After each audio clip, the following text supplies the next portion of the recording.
বাবার এক মিত্র ছিলেন, বড়ই দুঃখী ছিলেন, বিপদে পড়েছিলেন। কি করবেন? ব্যবসা ভালোভাবে চলছিল না, বাড়িতে শান্তি ছিল না, সমস্ত জায়গায় ক্ষতি হচ্ছিল। তাই উনি একজন জ্যোতিষীকে দেখালেন। জ্যোতিষী বললেন, আপনার যে বাড়ি আছে সেটা আপনার জন্য অশুভ, আপনার এই বাড়ি পাল্টে ফেলুন।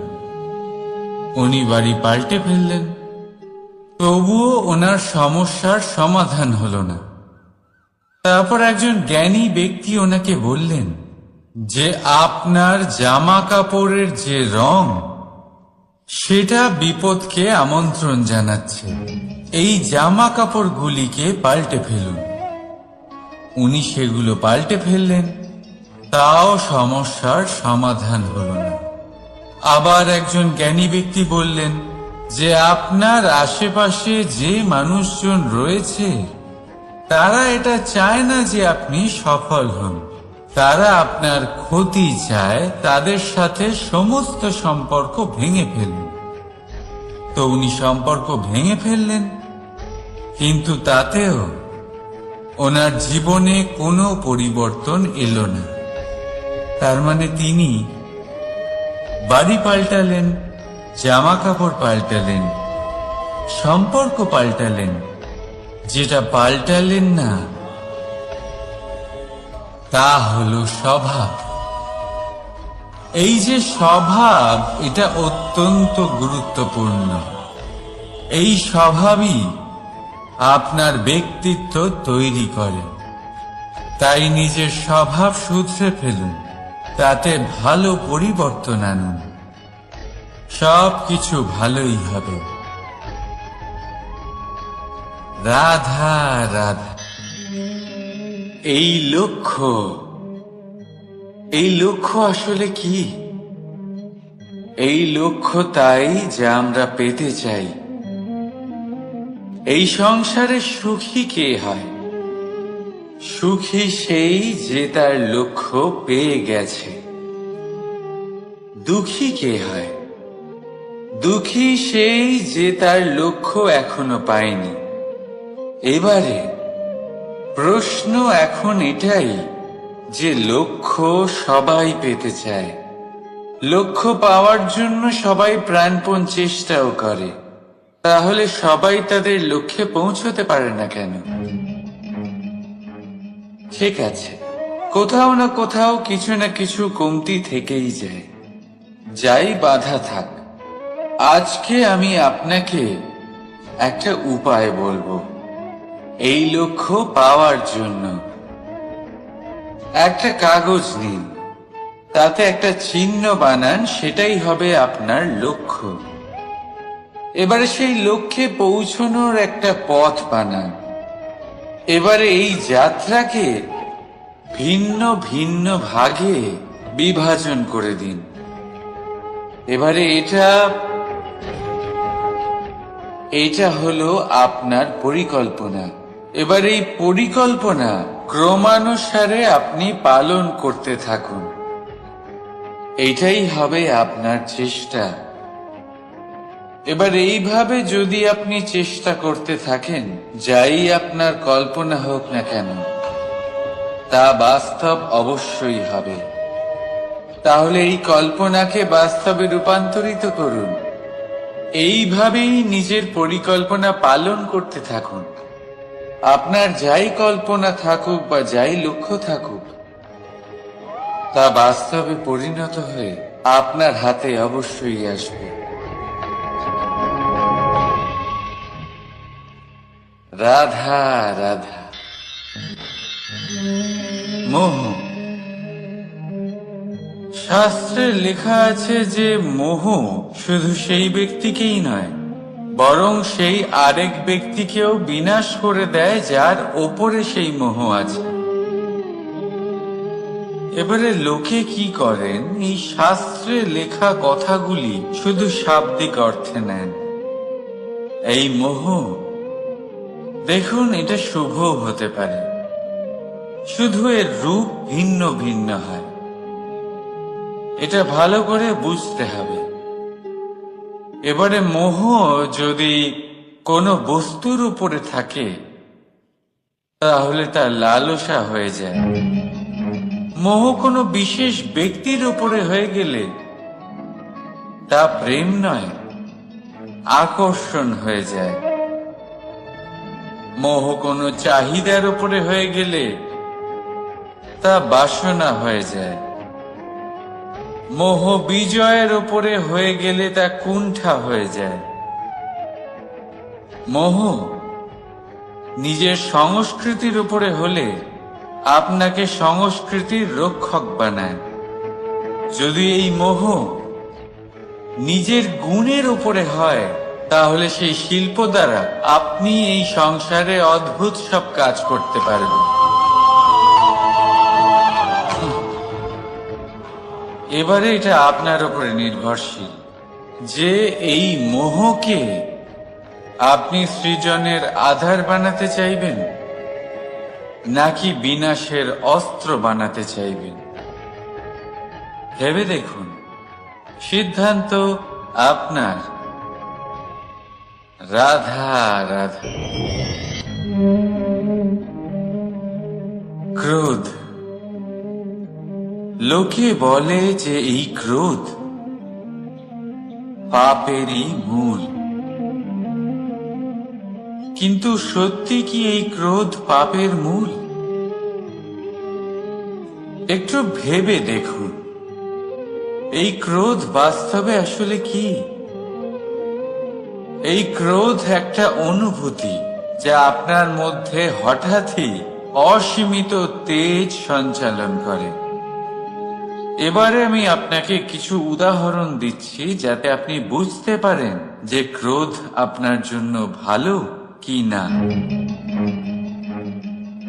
যদি কারোর সাথে অন্যায় হয় আর এটা দেখে আপনার ক্রোধ হয়, আর এই ক্রোধ আপনাকে তার সাহায্য করতে প্রেরণা যোগায়, তাহলে এই ক্রোধ অবশ্যই ভালো। যদি কোথাও আপনি দেখেন যে কোনো নারীর উপরে অত্যাচার হচ্ছে আর সেটা দেখে আপনার ক্রোধ হয়, আর এই ক্রোধ আপনাকে তার সাহায্য করতে সাহস যোগায়, তাহলে এই ক্রোধ অবশ্যই ভালো। যদি এই সংসারে কোথাও আপনি কোনো অনৈতিক কাজ বা ছলনা দেখেন আর আপনার তাতে ক্রোধ না হয়, কিছুই অনুভব করেন না, তাহলে এটা কাপুরুষতা। তার মানে এটাই যে আপনি আপনার মনুষ্যত্ব হারিয়ে ফেলেছেন। তাই এটা বোঝার চেষ্টা করুন, আপনার ক্রোধের তেজের ব্যবহারের উপরে নির্ভরশীল হলো এই ক্রোধ আপনার জন্য পাপের সমান নাকি এই ক্রোধ আপনার জন্য পুণ্যের স্থাপক।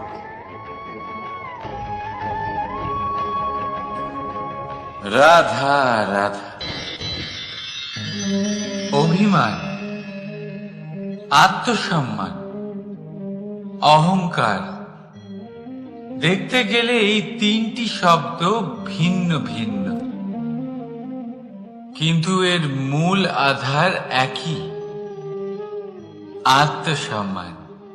এবার যদি কথা বলি আপনার শরীরের, আপনার সংস্কৃতির, আপনার সম্পর্কে, তাহলে অভিমান থাকা স্বাভাবিক। এবার যদি কথা বলি আপনার ব্যক্তিত্ব নিয়ে, আপনার আদর্শ নিয়ে, আপনার বিচারধারা নিয়ে, তাহলে আত্মসম্মান হলো একটা গুণ। যদি এইভাবে বলা হয় যে আমি এই কার্য কারোর সাহায্য ছাড়া, সহযোগিতা ছাড়াও করতে পারি, তাহলে এটা আত্মসম্মান, আর এটা সঠিক। যদি এভাবে বলা হয় যে আমি এই কার্য কারোর সাহায্য ছাড়াই বা কারোর সহযোগিতা ছাড়াই করে ফেলেছি, তাহলে এটা অভিমান, এটাও সঠিক। কিন্তু এই কার্য শুধুমাত্র আমিই করতে পারি, আর কেউ নয়, এটা অহংকার। তাহলে এই শব্দ এবং তার অর্থ বোঝার চেষ্টা করুন। জীবন ধারণের এক নতুন পথ খুঁজে পাবে। রাধা রাধা। সংসারে প্রত্যেক ব্যক্তি কোনো না কোনো রূপে ঈশ্বরকে মানে। কেউ মূর্তি রূপে, তো কেউ তত্ত্ব রূপে, কেউ ভাবনা রূপে, আবার কেউ স্বভাব রূপে। কেউ নিজের মধ্যে পরমাত্মা খোঁজে, আবার কেউ অন্যের মধ্যে। কারোর কাছে জ্ঞানই পরমাত্মা। সংসারে প্রত্যেক মানুষই কোনো না কোনো রূপে তার ঈশ্বরকে পেয়েই যান। কিন্তু একটা কথা বলবো, ঈশ্বর প্রথমেই নিজের একটা স্বরূপ পৃথিবীতে আপনার কাছে পাঠিয়ে দিয়েছেন।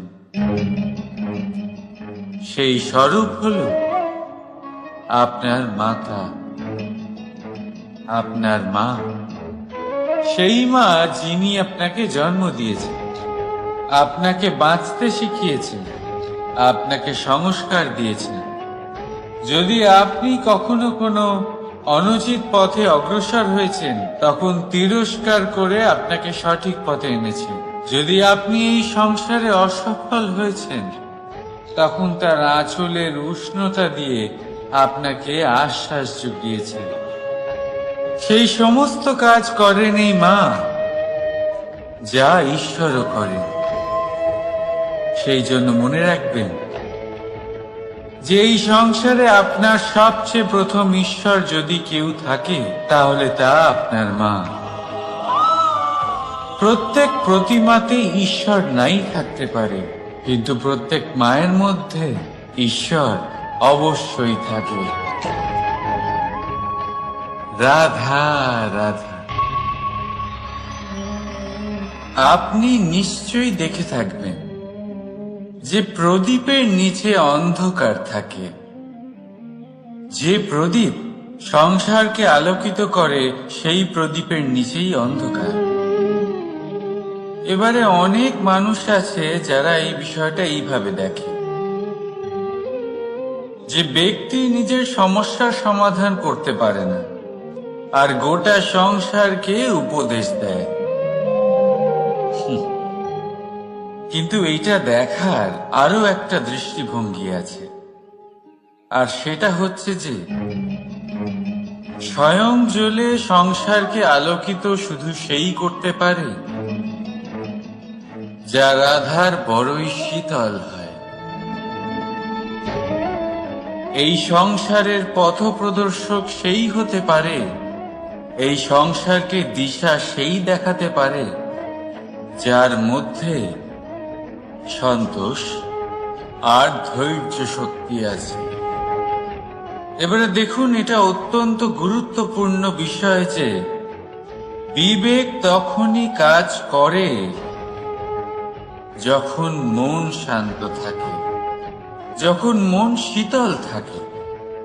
তাই যদি আপনি এই জীবনে কোনো বড় কর্ম করতে চান, তাহলে সর্বপ্রথম আপনার এই মনকে, এই বিবেককে, এই হৃদয়কে, এই আধারকে, এই ভূমিকে শীতল রাখতে শিখুন। ধৈর্য ধরুন। সংসারে এমন কিছু নেই যা আপনি করতে পারবেন না। রাধা রাধা। এই প্রদীপ দেখতে পাচ্ছেন আপনি,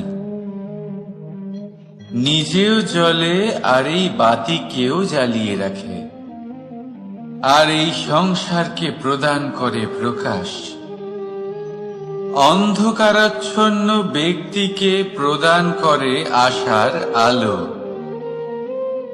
কিন্তু এটা কখনো ভাবে না যে সেই মাটি কেমন হবে যা দিয়ে এটা তৈরি করা হয়েছে, সেই কুমোর কেমন হবে যে একে আকার দিয়েছে। ভাবে না যে একে কিনেছে তার বাড়ি কেমন হবে, তা কতটা সুসজ্জিত। কিচ্ছু নয়, শুধু এই সংসারকে প্রকাশ প্রদান করে। আর হয়তো সেই জন্যই প্রদীপকে এত ভালোবাসা হয়। সে নিজের বা অন্যের বাড়ি দেখে কখনোই জ্বলে না, সে জ্বলে শুধু অন্ধকারের সাথে লড়াই করতে। তাই আপনিও নিজের ব্যবহার এই প্রদীপের মতো করে তুলুন। নিজের পরিচয় সরিয়ে নিঃস্বার্থভাবে কর্ম করে যান, আর নিজের জন্য এক নতুন, এক বিশাল, এক অদ্ভুত পরিচয় তৈরি করুন। রাধা রাধা। এই সংসারে প্রত্যেক ব্যক্তি বড় কিছু করতে চায়, এমন কিছু যা এই সংসারে কেউ আগে কখনো করেনি। এমন জায়গায় পৌঁছতে চায় যেখানে এর আগে কেউ কখনো পৌঁছতে পারেনি। আর কেউ এতে সফলতা অর্জন করে, কিন্তু কিছু মানুষ অসফল হয় কেন? এটাই আমার প্রশ্ন। না তো তাদের ইচ্ছেতে কোনো কমতি থাকে, না কমতি থাকে তাদের চেষ্টায়। তাহলে কেন এরা পিছিয়ে পড়ে? এর উত্তর বড়ই সরল। এই সংসার আপনাদের বলি কিভাবে। আপনারা সকলে সংসারে মহান কাজ করতে চান, সেই মান, সেই সম্মান পেতে চান যা এর আগে কেউ কখনো পায়নি। কিন্তু আপনার সমস্যা এটাও যে এই কাজে সংসার আপনার সাথে থাকছে না।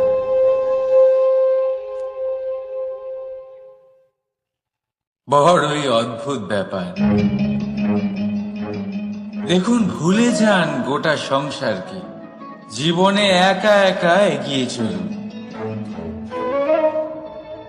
গঙ্গোত্রী থেকে যখন একটি জলের ফোঁটা বেরোয়, তখন সেটা শুধু এক বিন্দু জল। তারপরে যখন সে তার যাত্রা শুরু করে অন্য জলের ফোঁটার সাথে মিশে, তখন সে স্রোতে পরিণত হয়, গঙ্গাতে পরিণত হয়। যদি আপনি জীবনে এগোতে চান, তাহলে একলা এগোতে শিখুন, নির্ভীক হয়ে, সাহসের সাথে, ধনাত্মক চিন্তা নিয়ে জীবনে এগিয়ে চলুন, একা এগিয়ে চলুন।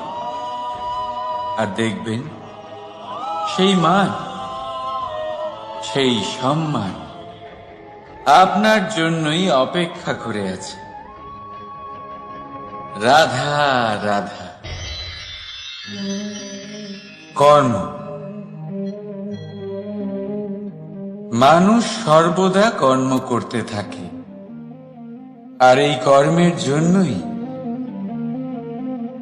সে মান, সম্মান, ধন, প্রতিষ্ঠা লাভ করে। এবার মানুষ সবসময় চেষ্টা করে যাতে সে ভালো কর্ম করে যায়। তাহলে আপনাকে বলি,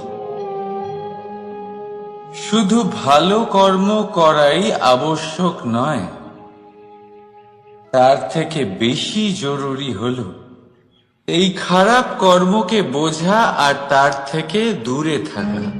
কারণ যখনই আপনি কোনো সঠিক কাজ করেন বা ভালো কাজ করেন, কেউ তা মনে রাখে না। কিন্তু এই সংসারে বিষয়টা হলো এরকম, আপনি একটা খারাপ কর্ম করুন আর সেটা সবার মনে থাকে। এই খারাপ কর্ম কাজলের এক কৌটোর মতো হয়।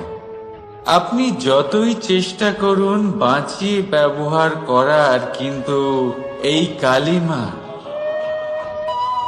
কালিমা কোথাও না কোথাও অবশ্যই লেগে থাকে। সেই জন্য জীবনে ভালো কর্ম অবশ্যই করুন, কিন্তু তার থেকেও বেশি জরুরি হলো এই খারাপ কর্মের থেকে দূরত্ব বজায় রাখা। আর এটা অবশ্যই করব। রাধা রাধা। সংসারে সমস্ত জায়গায় এই ব্যবসা চলতে থাকে। কিছু পাওয়ার জন্য কিছু দিতে হয়, লাভের জন্য কিছু বিনিয়োগ করতে হয়।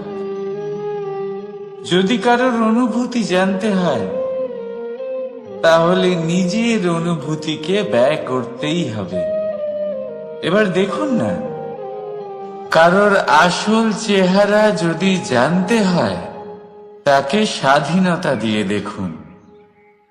যদি কারোর মনের শুদ্ধতা জানতে হয়, তাহলে তাকে ঋণ দিন। যদি কারোর গুণ জানতে হয়, তাহলে তার সাথে একসঙ্গে বসে ভোজন করুন। যদি কারোর ধৈর্যের পরীক্ষা নিতে হয়, তাহলে তাকে তার প্রিয় কাজ করতে বারণ করে দেখুন। যদি কারোর ভালো দিক জানতে হয়, তাহলে তার থেকে পরামর্শ নিয়ে দেখুন। এক অনুভূতির বদলে অন্য এক অনুভূতি বিনিময় করতে হয়।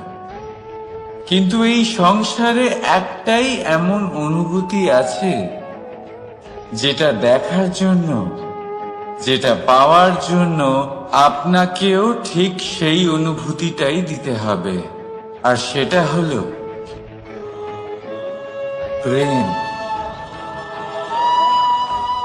যদি কারোর ভালোবাসা দেখতে হয়, তাহলে তাকে নিঃস্বার্থ ভালোবাসা দিন। যদি কারোর থেকে ভালোবাসা পেতে চান, তাহলে তাকে নিঃস্বার্থ পরিশুদ্ধ ভালোবাসা দিন। রাধা রাধা। কথায় আছে, সময়ের পূর্বে আর ভাগ্যের বেশি কেউ কিছুই পায় না। এবার এর মানে কি এটাই যে আপনি শুধুমাত্র সময়ের অপেক্ষা করবেন, সবকিছু নিজের ভাগ্যের উপর আর কপালের উপরে ছেড়ে দেবেন, নিজে কিছুই করবেন না? যদি আপনি এরকম করেন, তাহলে আপনি একটা বস্তু অবশ্যই পাবেন: নিরাশা, অসফলতা। এবারে আপনি বলবেন, যদি সবকিছুই ভাগ্য আর সময়ের উপরে নির্ভরশীল হয়, তাহলে আমরা কি বা করতে পারি? করতে পারেন চেষ্টা, পরিশ্রম। এই চেষ্টাই আপনার জীবনে সেই সময়কে আপনার কাছে টেনে নিয়ে আসে, সেই সময়ে যার অপেক্ষা আপনি করছেন। আর এই ভাগ্য তার সামনেই নত হয় যে সর্বমন। জীবনে যখনই কোনো বস্তু বা সুখ স্বাচ্ছন্দ্য অধিক মাত্রায় আপনার কাছে চলে আসে, তখন নিজেকে শ্রেষ্ঠ মনে করার একটা প্রবণতা দেখা যায়, যা হয় আত্মবিশ্বাসে পরিণত হয়, নয়তো অহংকারে। এবার আত্মবিশ্বাস আর অহংকারের মধ্যে অনেক বড় পার্থক্য রয়েছে। আমি এটা করতে পারি, আমি ওটাও করতে পারি, এ হলো আত্মবিশ্বাস। শুধুমাত্র আমি এটা করতে পারি, শুধুমাত্র আমি ওটাও করতে পারি, আমি হলাম সর্বশ্রেষ্ঠ, এটা হলো অহংকার।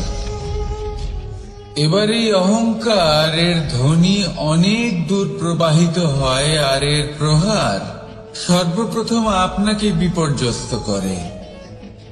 এবার এই অহংকার এর বিপরীত শব্দ হলো বিনয়, অর্থাৎ নিজের ঊর্ধ্বে উঠে অন্যের বিষয়ে ভাবনা চিন্তা করা, সংসারের বিষয়ে ভাবা। এই বিনয়ী হবার চেষ্টা করুন, একের থেকে অনেক হওয়ার চেষ্টা করুন এবং একসাথে থাকার চেষ্টা করুন। নিশ্চিত রূপেই আপনি বিকাশের কারণ হবেন। মত্ততা থেকে নিজেকে দূরে রাখুন, অহংকার থেকে নিজেকে দূরে রাখুন। এই মন প্রসন্ন হয়ে বলবে, রাধা রাধা। মোহ, কারোর প্রেমের মোহ, কারোর সঙ্গলাভের মোহ, কোনো বন্ধনের মোহ, কখনো বা ধনের মোহ, ঐশ্বর্যের মোহ।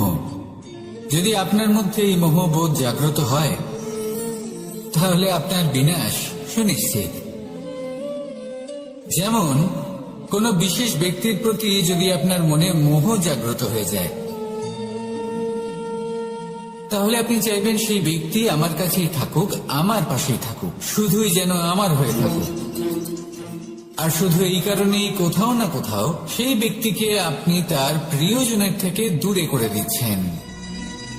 তারপর দুঃখ আসে, নিরাশা আসে, কারণ স্বাধীনতা সেই অনুভূতি যেটা সবার প্রিয়, আর সেই অনুভূতিটাই আপনি তার থেকে কেড়ে নিচ্ছেন। এভাবেই মোহ নিশ্চিত রূপে আপনার শত্রু হয়ে যাবে। কিন্তু যদি আপনার মোহ থাকে নিজের মাতৃভূমির প্রতি, তার সম্মানের প্রতি, তাহলে আপনি একজন প্রবল রক্ষক হয়ে উঠবেন। যদি আপনার মোহ থাকে আপনার আত্মসম্মানের প্রতি, নীতির প্রতি, তাহলে এই মোহ কখনো আপনাকে অধর্মের পথে চালিত হতেই দেবে না। আর যদি আপনার মোহ থাকে নিজের আত্মার প্রতি, তাহলে কোনো দুরাত্মা এসে আপনার কোনো ক্ষতি করতে পারবে না। তাহলে নিজের এই মোহকে নিজের মনের মধ্যে সংযত করে রাখুন, একে নিজের মিত্র করে তুলুন, আর আমার সাথে ভালোবেসে বলুন, রাধা রাধা। স্বভাব, মানুষের এই স্বভাব কিন্তু খুব গুরুত্বপূর্ণ বিষয়। এটাই নির্ধারিত করে দেয় যে সংসার তাকে ভালোবাসবে নাকি ঘৃণা করবে। এটাই নির্ধারিত করে দেয় যে তার আপনজন মানে তার প্রিয়জন তার সাথে থাকবে নাকি তার থেকে দূরে চলে যাবে। এবার স্বভাব কেমন হওয়া উচিত? কিছু মানুষ বলবেন যে স্বভাব চন্দ্রমার মতো হওয়া উচিত, অত্যন্ত সুন্দর এবং শীতল। কিন্তু চন্দ্রমা নিজেও তো সূর্যের কাছে নিজের প্রকাশের জন্য ঋণী। সূর্যের মতো হয়ে উঠুন। এই সূর্য যখন উদিত হয় তখন শান্ত থাকে, তারপর সারা দিন নিজে প্রজ্বলিত হয় এবং এই সংসারকে প্রকাশ প্রদান করে, যাতে এই সংসার নিজের কর্ম করতে পারে। আর যখন এই সূর্য অস্ত যায় তখনও কোনো কোলাহল করে না, শান্তভাবে অস্ত হয়। সূর্যাস্তের সময় পরিবেশ শান্ত থাকে, সমস্ত পশু পাখি আনন্দে থাকে। সূর্য যখন অস্ত হয় তখন এই আশা নিয়ে অস্ত হয় যে পরের দিন সে আবার উদিত হবে, আর অস্ত হওয়ার পরেও সে চন্দ্রমাকে নিজের প্রকাশ প্রদান করে। যদি আপনিও নিজের উত্থানের সময় অহংকার না করেন এবং নিজের পতনের সময় দুঃখী না হন, আর জীবনে অন্ধকার ঘনিয়ে আসার পরও আপনি অন্যদের সাহায্য করেন, তাহলে সূর্যের মতো আপনি আবার উদিত হবেন, এই সংসারকে প্রকাশ প্রদান করতে পারবেন, সাফল্য লাভ করতে পারবেন। আসুন আমার সাথে ভালোবেসে বলুন, রাধা রাধা। আজ আমরা কথা বলবো মানুষের আরো একটা খুব বড় শত্রুর বিষয়। তার নাম হলো ক্রোধ। এই ক্রোধ হলো একটি জ্বলন্ত কয়লার মতো, যেটা প্রজ্বলিত করে আপনি যার দিকেই ছুঁড়ে মারুন না কেন, সবার আগে কিন্তু আপনারই হাত পুড়ে যাবে। কিন্তু কখনো কখনো এই জীবনে রাগ দেখানোটাও খুব অবশ্যম্ভাবী হয়ে পড়ে। যেমন ধরুন, যদি আমরা কথা বলি সেই ক্রোধের যা আসে যখন আপনি ধর্মকে রক্ষা করছেন, অধর্মের বিরুদ্ধাচরণ করছেন, সত্যের হয়ে রুখে দাঁড়াচ্ছেন, মাতৃভূমির মঙ্গলের কথা ভেবে চলেছেন, নিজের প্রিয়জনদের মঙ্গলের বিষয় ভেবে চলেছেন, তখন ক্রোধের জন্ম হওয়া খুবই স্বাভাবিক আর কোনোভাবেই অনুচিত নয়। কিন্তু যদি তখনও আপনার মনে ক্রোধ জন্ম না নেয়, তাহলে এর অর্থ হলো যে আপনি কোথাও না কোথাও দুর্বল। এই ক্রোধ নামক শত্রুকে যদি মিত্র করে তুলতে হয়, তাহলে পরিস্থিতির সম্যক ধারণা, বিবেক আর ধৈর্য, এই তিনেরই প্রয়োজন। তাই এই ক্রোধকে নিজের মিত্র করে তুলুন আর আমার সাথে ভালোবেসে বলুন, রাধা রাধা। যদি নিজের কথা বলি, তাহলে আমার এই নিয়ে অভিযোগ নেই যে জন্মের পরেই আমাকে মা বাবার থেকে দূরে চলে যেতে হলো। আমার এই নিয়েও অভিযোগ নেই যে একজন মামা যিনি ভাগ্নের জন্য নিজের প্রাণও ত্যাগ করতে পারেন, সেই মামাই আমার প্রাণ কেড়ে নেওয়ার জন্য প্রত্যেক সম্ভাব্য প্রচেষ্টা করলেন। এই নিয়ে অভিযোগ নেই যে মহাযোদ্ধা হওয়া সত্ত্বেও আমাকে সারথি হওয়ার চয়ন করতে হলো। বরং আমি কৃতজ্ঞ। মামা যতই আমার প্রাণ কেড়ে নেওয়ার চেষ্টা করুক, আমি নিজের আত্মরক্ষা করতে পেরেছি। প্রথমে মথুরা ছাড়তে হলো, তারপর বৃন্দাবন ছাড়তে হলো, কিন্তু দ্বারকাকে নির্মাণ করার সুযোগটা আমি পেয়েছি। আমি কৃতজ্ঞ যে একজন সারথি হিসেবে ধর্মস্থাপনের এই রথ আমি এগিয়ে নিয়ে যেতে পেরেছি, এই সংসারকে গীতার জ্ঞান প্রদান করতে পেরেছি। দেখুন, জীবন সেই একই আছে, কিন্তু দৃষ্টিভঙ্গি কতটা গুরুত্বপূর্ণ। এই অভিযোগ আপনাকে জীবনে বাধা দেবে, দুঃখী করে তুলবে, কিন্তু কৃতজ্ঞতা বোধ সেটা আপনাকে একটা সুযোগ দেবে, সেই জীবনকেই আরো আনন্দের সাথে যাপনের সুযোগ। এই সুযোগে সদ্ব্যবহার করুন আর আমার সাথে ভালোবেসে বলুন, রাধা রাধা।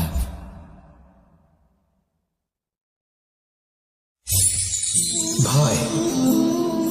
জীবনে আমরা কোন কোন বিষয়ে ভয় পাই? কোনো মানুষকে হারানোর ভয়, কোনো মানুষ কোনো সম্পর্ককে হারানোর ভয়, অর্থহানির ভয়, সময়হানির ভয়। এবার বিষয়টা হলো, এই ভয় কখনো আমাদের কোনো লাভ করে না।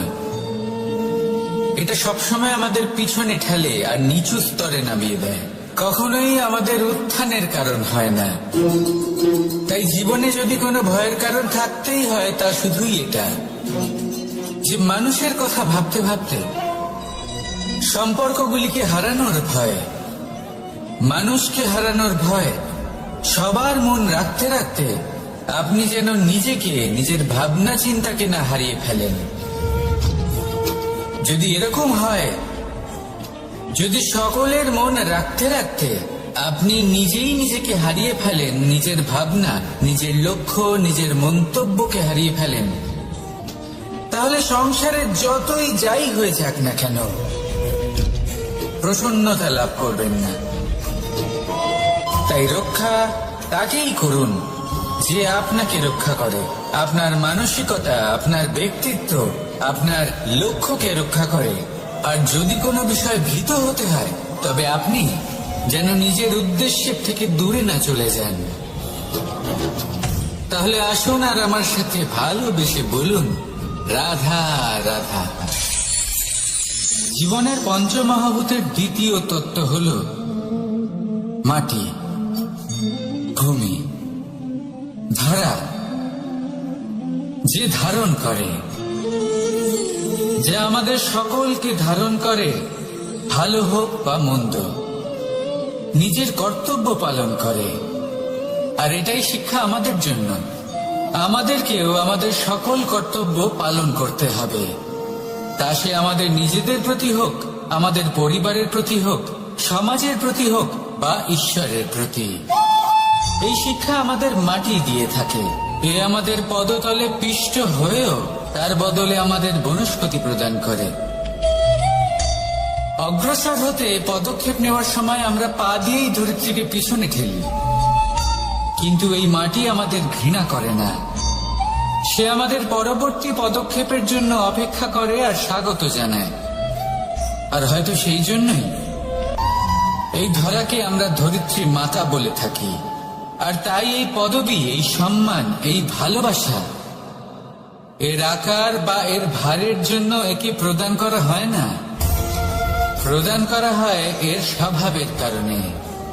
আপনিও যদি ধরিত্রীর মতো হতে পারেন, যদি আপনিও নিজের সকল কর্তব্য পালন করেন, বিশ্বাসের সাথে তা স্বীকার করে নিতে পারেন, যদি অন্য কারোর সাফল্যেও আপনি প্রসন্ন হতে শিখতে পারেন, যদি আপনি একটু কষ্ট সহ্য করে অন্য কাউকে প্রসন্নতা প্রদান বা অন্য কাউকে সেবা করতে পারেন, তাহলে আপনিও মাটির মতোই মহান হয়ে উঠতে পারবেন।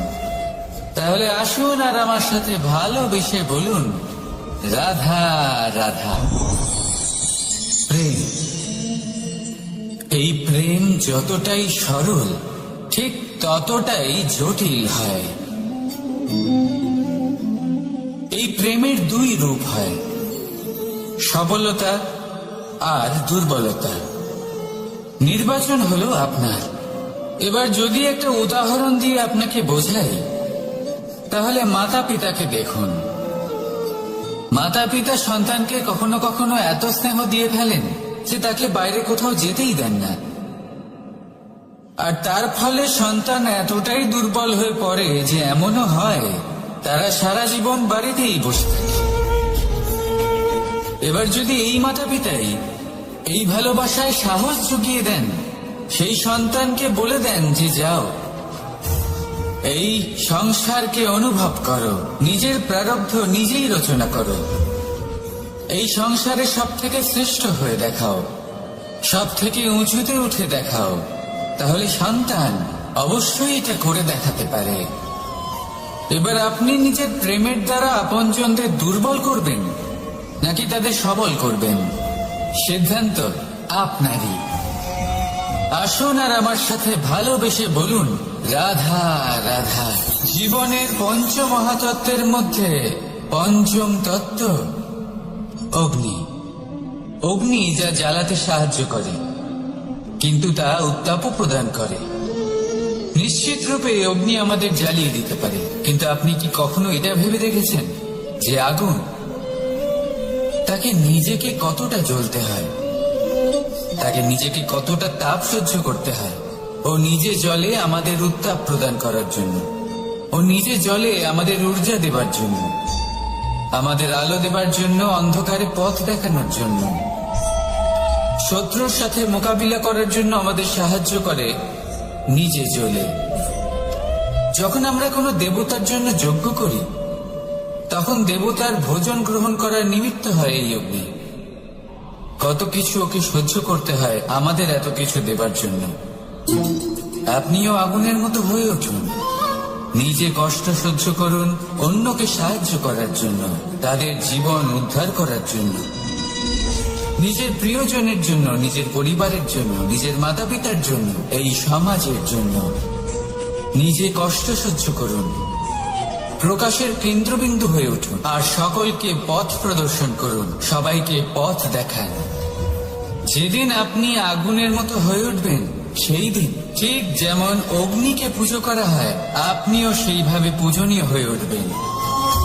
যেমন সকল শুভকর্মে, সকল যজ্ঞে, সকল পুজোতে অগ্নিকে স্মরণ করা হয়, সেইভাবে সকল শুভকর্মে আপনাকেও স্মরণ করা হবে।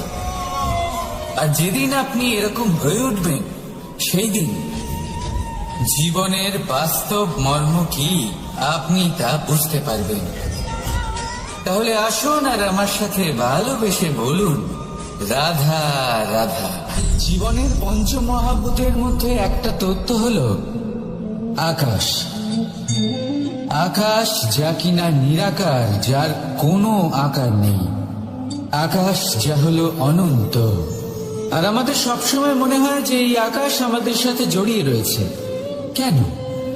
এবার এই আকাশ আমাদের জন্য কি না করে। আকাশ আমাদের ওড়বার স্বাধীনতা দেয়।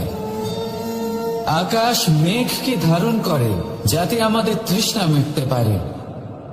এই আকাশ সূর্য এবং চন্দ্রকে তার যথাস্থান দেয় যাতে আমরা প্রকাশও পেতে পারি, আবার অন্ধকারও, যাতে আমাদের জীবনে সামঞ্জস্য বজায় থাকে।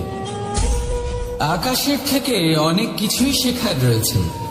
যদি আমরাও আকাশের মতো হতে পারি, আমাদের আপনজনদের সেই স্বাধীনতা দিতে পারি যাতে তারা উঠতে পারেন, যাতে তারা নিজেদের স্বপ্ন পূরণ করতে পারেন, যার ফলে তারা নিজেরাই এই জীবনকে অনুভব করতে পারেন, নিজের পায়ে দাঁড়াতে পারেন, তাহলে ভাবুন আমাদের অস্তিত্ব কতটা বড় হয়ে যাবে।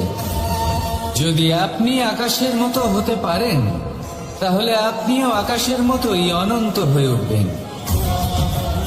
তাহলে আসুন আর আমার সাথে ভালোবেসে বলুন, রাধা রাধা।